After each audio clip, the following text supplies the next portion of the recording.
Everyone, তো দেখো আজকে দুপুরে হয়ে যাচ্ছে লাল লাল চিকেন। দেখেছো? দেখো এখন পুরো কষা চলছে।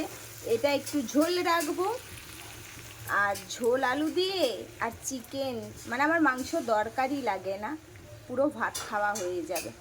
রবিবার মানেই হচ্ছে জমিয়ে খাওয়া দাওয়া। তবে ভিডিওটা হয়তো আজকে পোস্ট করতে পারবো না, তার কারণ অন্য ভিডিও করা আছে।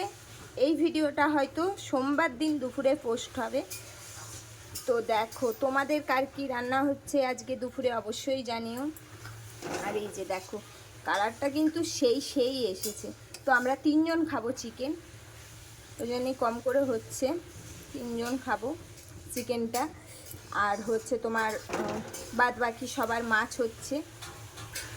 তো আমি এটাতে এখন জল ঢালবো। আমার প্রায় কষা কিন্তু কমপ্লিট। এই দেখো কষা প্রায় হয়েই এসেছে, অনেকক্ষণ ধরে কষেছি, প্রায় আধ ঘন্টা কষা হয়েই এসেছে।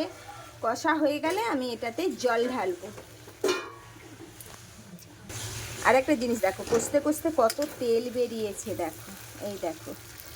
তো চিকেনের কালারটা কেমন এসেছে অবশ্যই কিন্তু জানিও বন্ধুরা।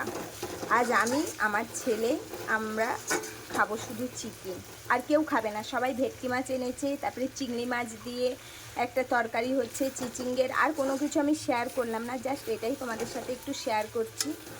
তো পুরো লাল লাল। তো চলো এটাতে এবারে জল ঢালা যাক। জল ঢেলে তারপরে তোমাদেরকে দেখাচ্ছি। তো এই যে এখন আমি পরিমাণ মতন জল দিয়ে দিয়েছি। এবারে এটা চাপা দিয়ে দেবো, এখনও সেদ্ধ হতে দেবো। তো পুরোটা সেদ্ধ হয়ে গেলে তোমাদের সাথে অবশ্যই শেয়ার করব। তো ততক্ষণের জন্য ভিডিওটা এখন বন্ধ রাখছি বন্ধুরা। তো এটা আবার অনেকক্ষণ পর কিন্তু আমি ক্যামেরাটা অন করেছি। তো দেখো এই যে ঝোলটা হয়ে গেছে রেডি। এবার আমি গরম মশলা দিয়ে অফ করে দেবো।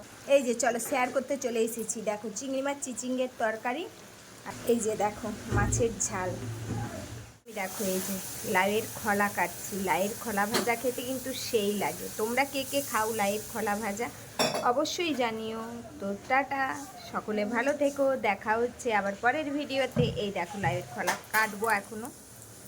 এই যে এটা ভাজা খেতে কিন্তু দারুণ লাগে। তোমরা কে কে খেতে ভালোবাসো সেটাও জানিও। তো চলো টাটা।